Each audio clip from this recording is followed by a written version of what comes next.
Welcome back to another video. So in this video I'm going to be showing you how to properly install your side skirts, not only on the my Lexus IS but just any car in general. So a long time ago I put self tappers on here. As you can tell as well, I'm also hitting right there. It's supposed to be a little bit more out. I'll try to follow the body line a little bit, but I'm going to pull it out a little bit so it doesn't really touch, and it has like a little, gap.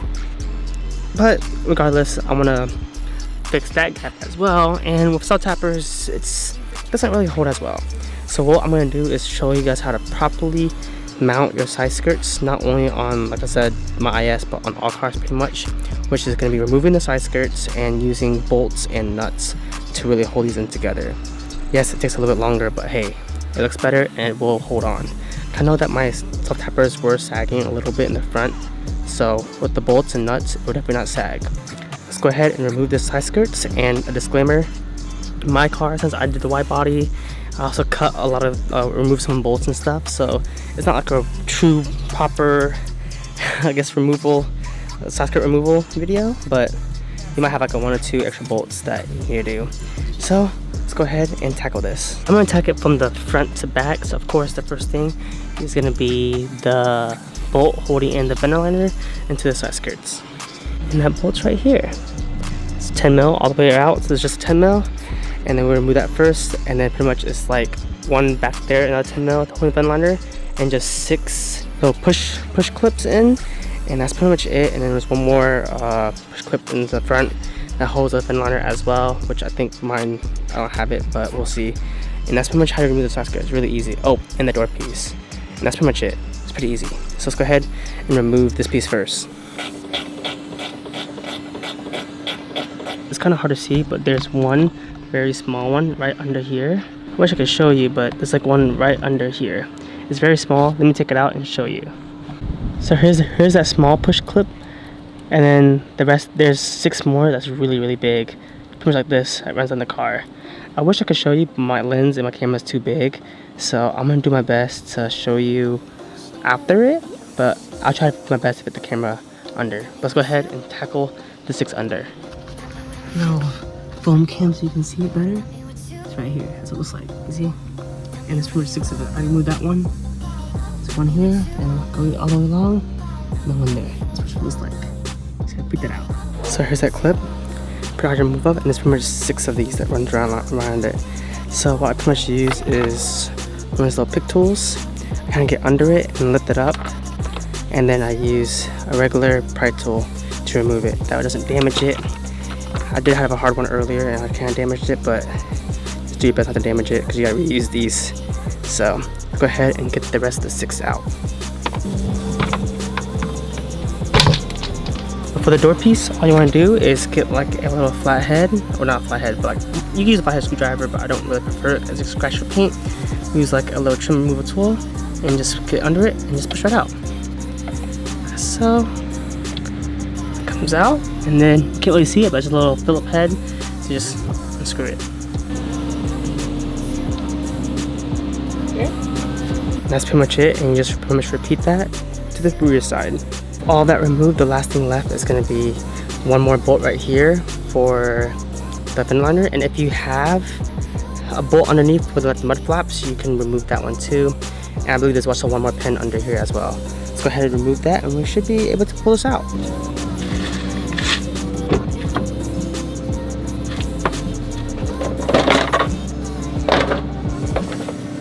Don't be lazy and remove your side skirts. That way you have to only install your side skirts once versus twice.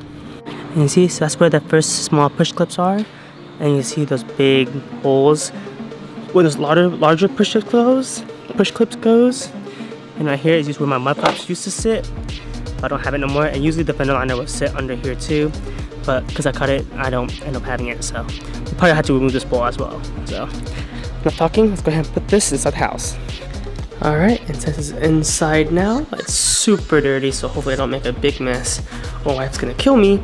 But what I'm gonna do now is pretty much remove the side skirts, the self tappers, remove all of it, and replace how I want to. Just drill the holes and then put the bolts in.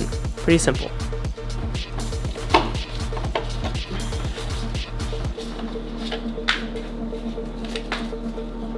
Alright, with that removed, now I'm gonna go ahead and lay it on the side skirt again and figure out where I want to sit.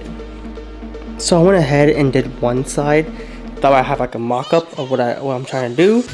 And it turned out really extremely good, actually. So the main reason why I wanted to do this, because there's like a gap. It used to be right here. I mean, it's still kind of a small one, but there used to be like a gap because this part was sag. Because I couldn't figure out where to put a self-tapper at the time. So like this, because at the time I didn't do anything flat in the bottom. Like usually you just use flat tab, but the middle part doesn't have any. So I was like, okay, so I'm gonna figure out where to put the bolt. You know, I was like, well, the self-tapper at the time. That's why I told you guys this is a really important part to remove the side skirt and do bolt and nuts. That way you can actually really see, because I actually put it right in between there. So I was thinking of putting it right here, but this one was a lot better. I think this is where the jack stand goes anyway, so it's really nice to have. I might end up cutting it on at least the side skirt part. That way we have more spots for the pinch welds.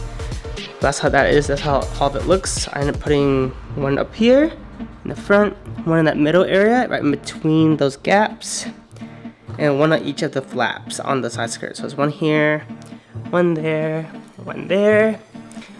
and nothing here, one here. I put two right here because I figured out this back bolt right here, it like pushes the side skirt in a little bit. As you can see, now I have that gap. It looks a lot more aggressive in my opinion. Like it sticks out a little bit. Exactly what I wanted it to be. Looks pretty good.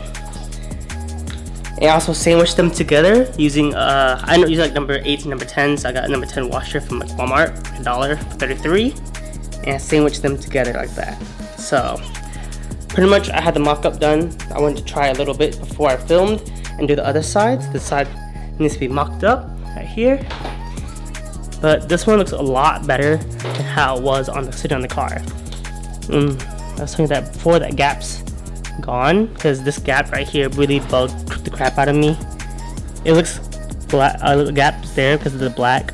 I had some 3M tape, I tried to remove it and ended up removing some of the paint too. So look at that, pretty dang nice. And look at that aggression now, that side skirt poking out. Look at that, dang. Alright, let's go ahead and transfer to the other side. Here's those flaps that I mean. So I put one bolt on each flap. There used to be a flap here, but I ended up cutting it for the pinch welds, so I could show it more right here. So I ended up cutting that part out, so I didn't put a bolt there. So it's like 2 bolts here, 1 bolt here, 1 bolt here, 1 bolt there, 1 bolt there, 1 bolt there, and 1 bolt there. That's it.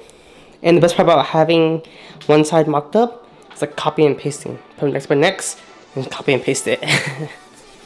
Didn't film it, but I got the first bolt in. So to help the digital caliper tool is really nice.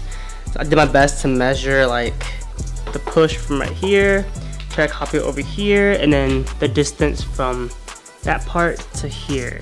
And I think they're pretty similar. Maybe it's off by a hair, maybe a little bit more than a hair, but we'll see. But so far, that's what my approach is so far. So let's go ahead and knock down more of these bolts.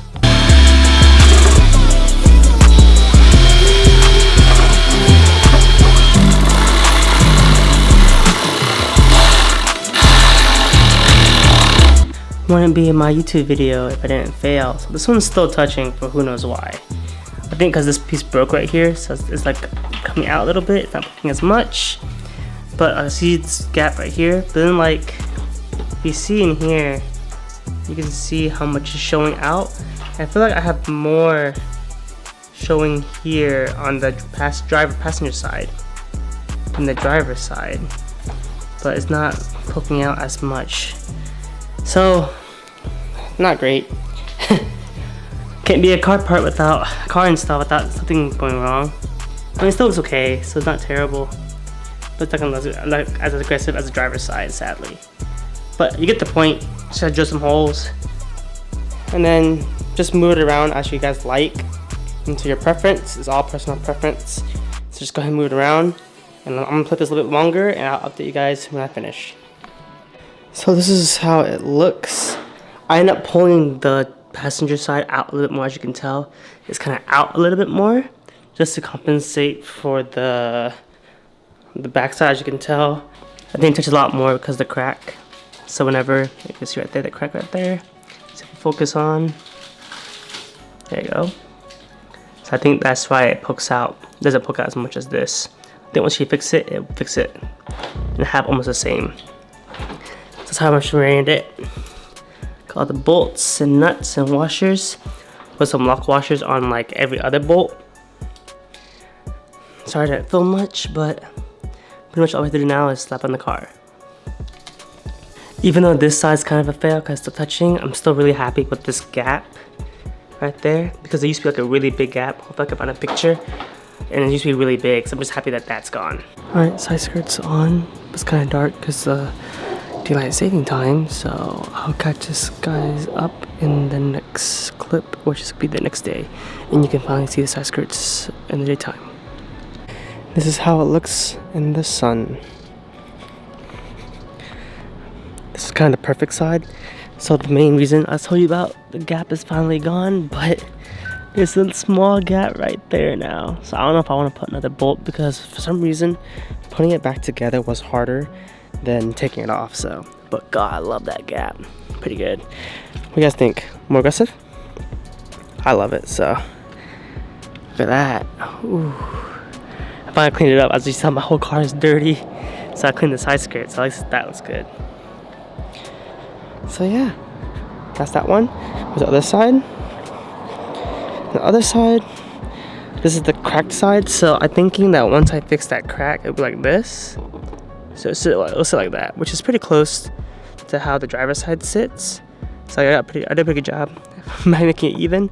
I gotta fix that crack first. Once I get a plastic welder, that's gonna be a video for another day. So we gotta think about both sides. See, that's how it kind of sat before, kind of touching right there. But at least there's still a little gap right there, so it's not that bad. But before it was touching a lot. So versus how it is now, way better. So I pretty much used the existing holes for the most part for the fronts, but then just for the back pieces, I kind of pulled it out just a little bit. And now I know that this stuff, like it's solid, it's not going nowhere. It's a lot better than self tappers. Now this is the proper way how to install some side skirt extensions. Let me know what you guys think in the comments down below. As always, leave some positive vibes down below. And I'll see y'all in the next video. Aggression.